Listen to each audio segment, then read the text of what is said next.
welcome back to my channel.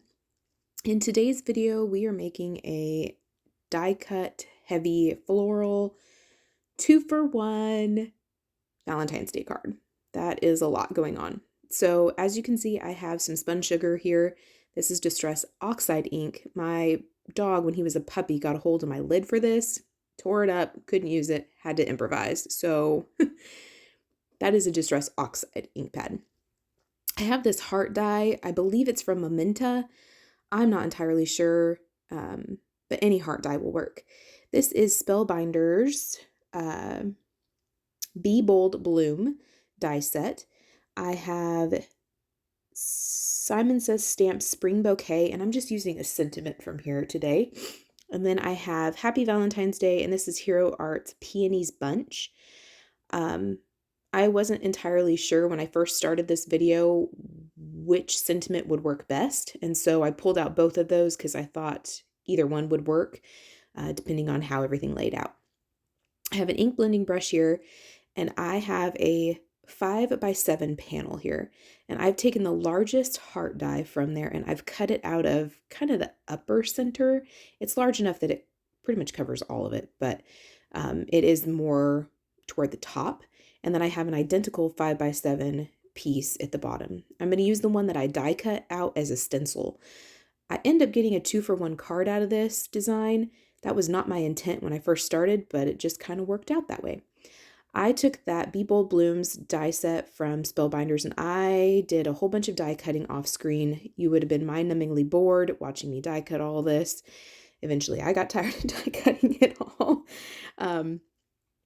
But I'm going to, I have yellow there. I don't end up using the yellow except for some centers on the florals, but those are an option.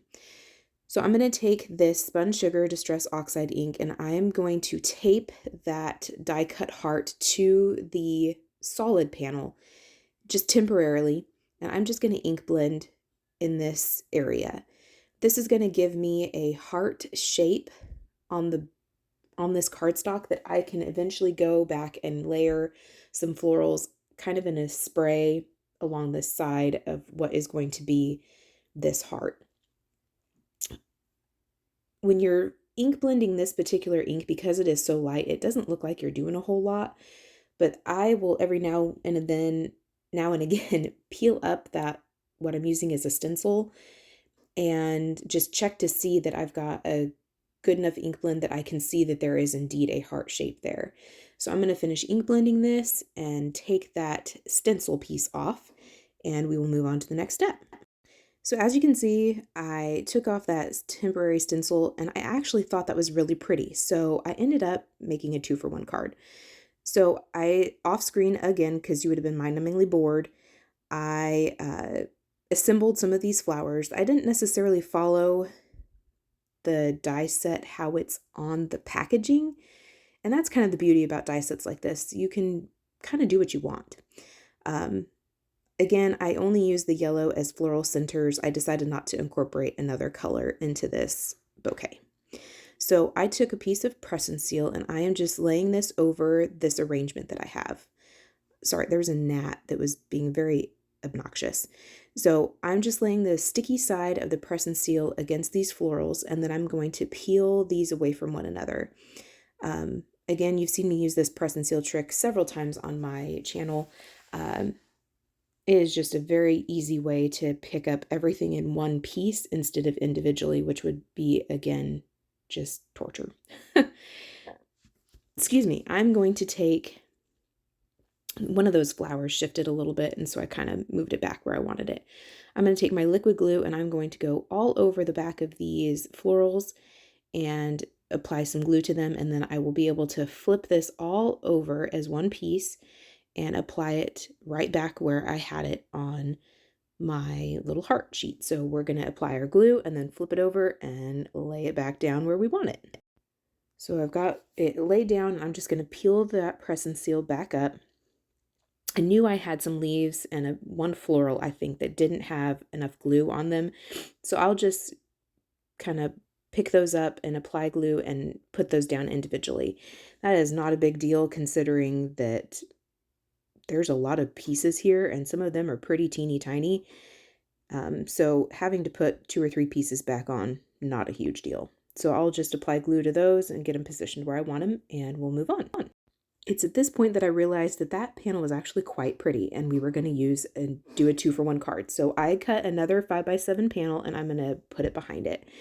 My thought is that I could use all of those flowers and almost pop that up, and then adhere those flowers just kind of in an arrangement in the back. And you could actually make this into a shaker card should you choose. I did not today, but that is definitely an option. But what I am going to do is take some of this Altenew Instant Dimension foam tape and apply it to the back of the heart panel. And then I will start arranging those florals where I want them to go. So I'm just going to snip off a piece of this Instant Dimension foam tape and start applying it all over the back of this heart panel.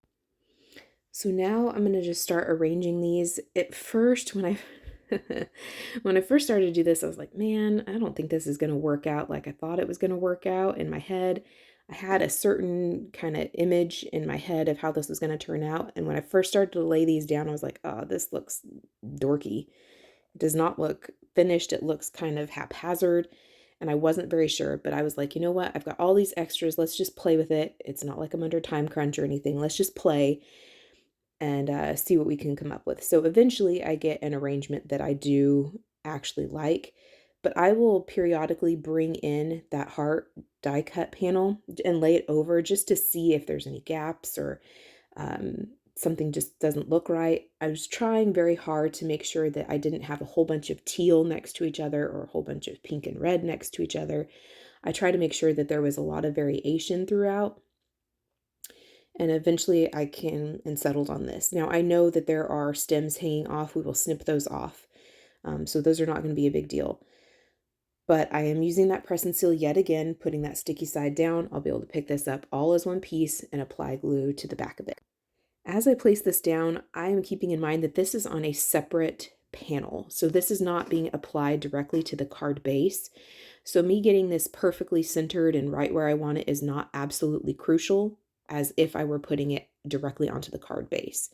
Again, I have some little pieces that didn't quite adhere right or just needed a little extra love. And so I'm just peeling those up a little bit, prying them up a little bit, and applying more glue to them. And I'm going to bring in, I just shook it just to make sure I had everything adhered.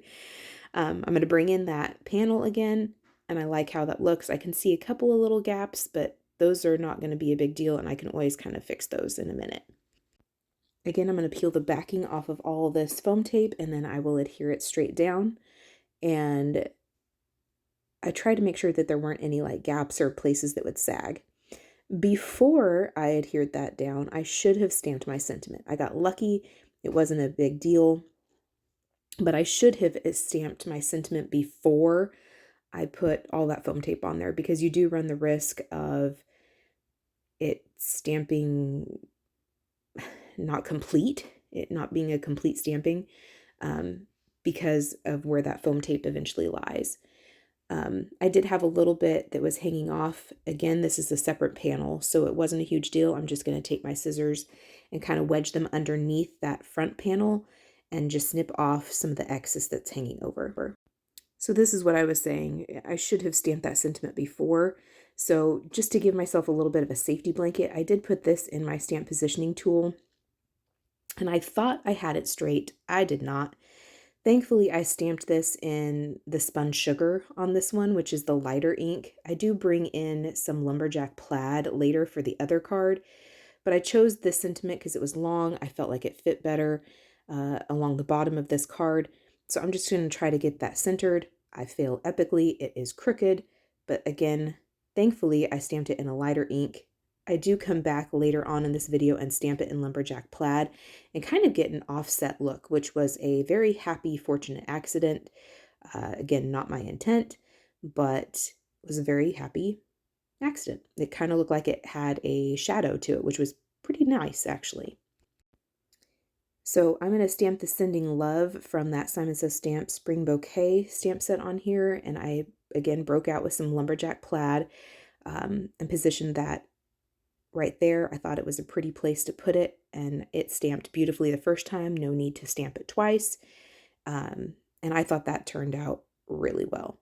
So here I'm coming back in because I noticed it was crooked. I'm going to take that lumberjack plaid and I'm just positioned it where I wanted it to be straight. I was hoping that you wouldn't, because that lumberjack plaid is such a strong red, I was hoping you wouldn't even see the pink. You do see the pink. You do see the spun sugar. But like I said, it almost looks like I put a drop shadow on there, and I purposefully offset it. So it worked out fine. You can't even really see it in the video, but in real life you can see that spun sugar, and it does. It looks like a drop shadow. Like I knew what I was doing, but I didn't. Here are some of these embellishments that I purchased from Blingy Thingy on Etsy. I chose the red for the Happy Valentine's Day and the teal for the one that says Sending Love. I just placed them around where I thought they looked pretty. They gave me a chance to kind of use one of those mega ones and kind of balance out the card a little bit. In fact, my little pickup tool couldn't even pick that one up. It was just too heavy for it, I guess. But I'm going to take my liquid glue and adhere all of these down. I do have a little push pin that I keep in this because if I don't, it seals itself shut. And I really like this glue, and I like this fine tip nozzle. Whew, nib, nozzle, I guess it's the same thing. And so I just keep a little push pin in it to keep it from clogging. I'm going to adhere all of these little gems down, and then I will adhere these to some cream heavyweight cardstock 5x7 bases. This paper is cut to 7x10, and I'm just scoring it in half at the 5. You could put this in your scoring board and score it, but this is just as easy, and I don't have to put something else on my desk.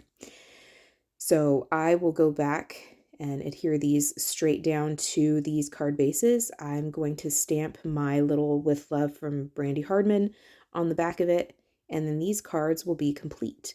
So I do end up pairing these with a pink and like a teal, light teal envelope. Those are from Paper Studio, so those are a Hobby Lobby brand. And then these cards are absolutely complete. So thank you so much for watching. I appreciate you spending some time with me today. I hope you felt inspired, and until then, we will see you next time.